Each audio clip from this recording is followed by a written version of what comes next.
How are you finding the condensed or limited pre-season yourself?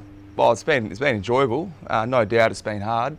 Um, Training itself is elevated as soon as in that January period. But yeah, physically feeling pretty good and quite enjoyed it. We had a bit of extended off season, so was able to get away. But really, the onus is on the individual to come back in good shape, because if you came back out of shape, like you're saying, that ramp is probably a bit too great to try and keep up. But yeah, I've enjoyed it so far.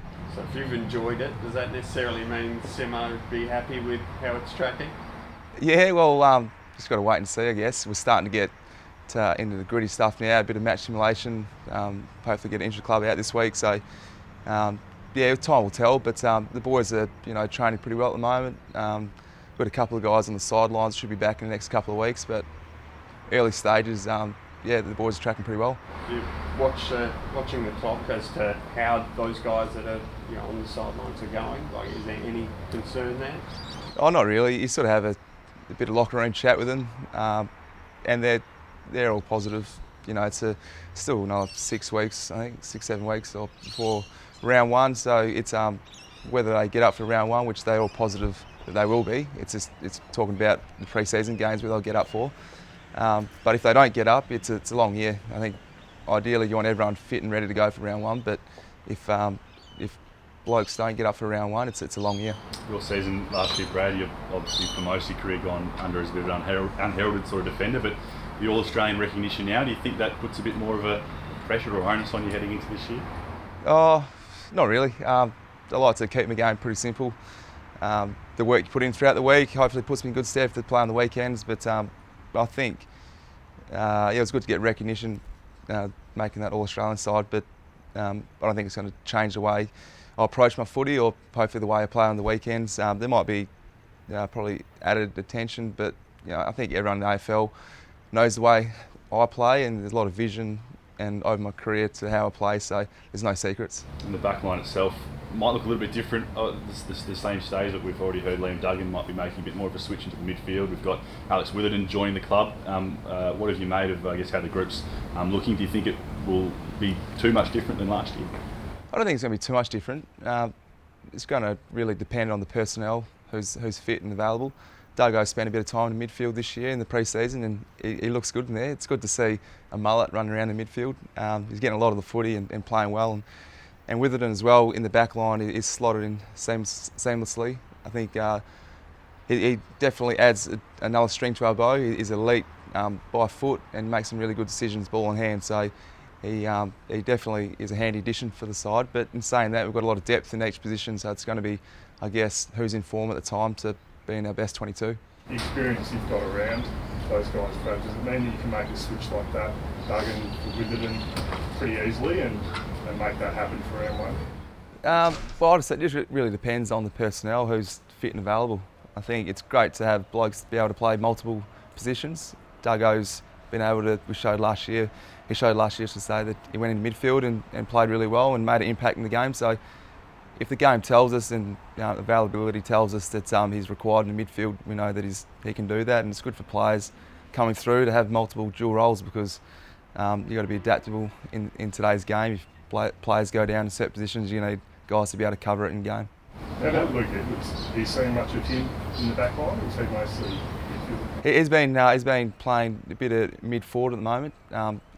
Unfortunately, he sort of had a little setback for a couple of weeks, but the early signs from our new draftees of what they've done in the pre-season has been a real highlight. I think the way they've attacked training really came with a new level of training standards, I guess, from that early doors, because they're trying to put the best foot forward, and yeah, they've really been driving the training standards. So couldn't be proud of the way they've approached the training so far.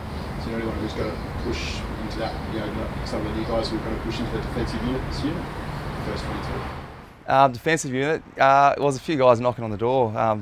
Yeah, we've got a pretty solid back six, but we've got blokes. There's probably 10 blokes could fit into the back six, to be honest with you. Josh Rotham, he had a good year last year. He's knocking on the door. Luke Foley's coming through. You got Alex as well, who's a new addition. So, like I was saying, we've got a good mix of youthfulness and experience, but you know, for those last couple of spots, it's going to be pretty much, you know, who's in good form, and I'm sure throughout the year all blokes will get the opportunity. How much are you guys monitoring what's going on in Victoria and looking at the possibility of potentially having to train in groups of 10, and what would that do for you at this time of pre-season?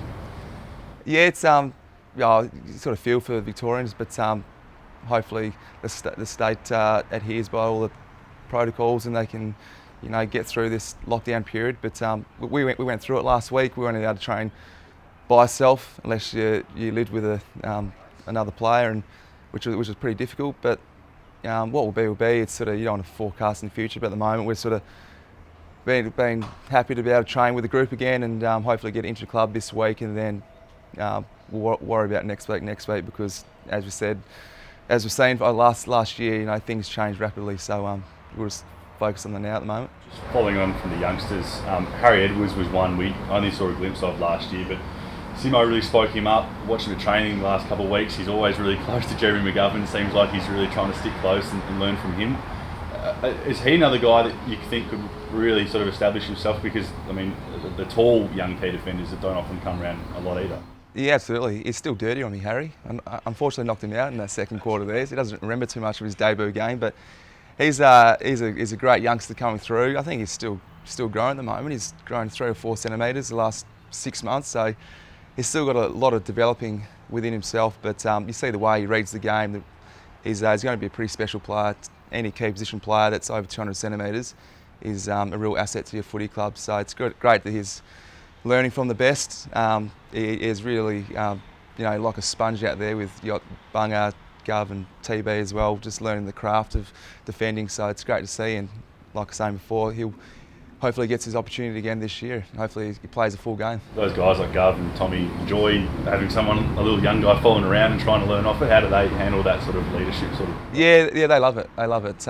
It's good to have young guys that are eager and want to pick your brains. That's sort of talking about the culture of the footy club. You see all the successful sides in the past have always had that group of experienced players that are happy to help out the youngsters, and that's what's happening here. And yeah, no doubt, it's a pretty handy player to learn off McGovern anyway. Is anyone in particular staying in touch with Willie at the moment?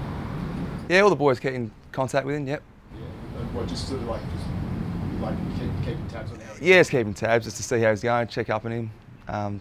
Yeah, so he's a mate to a lot of the players here. So yeah, nothing really about footy, just how he's going.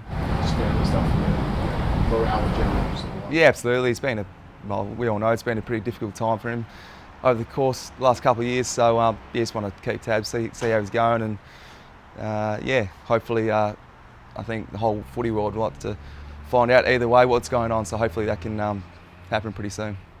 Simo's birthday today, I think I've read. Is anything special planned for the coach, or is that you just finding out now? Just finding out now. That's good to know. Well, we'll make him have a goal kick, spin a couple of times, and if he misses 5 in a row, it might get him to shave his head.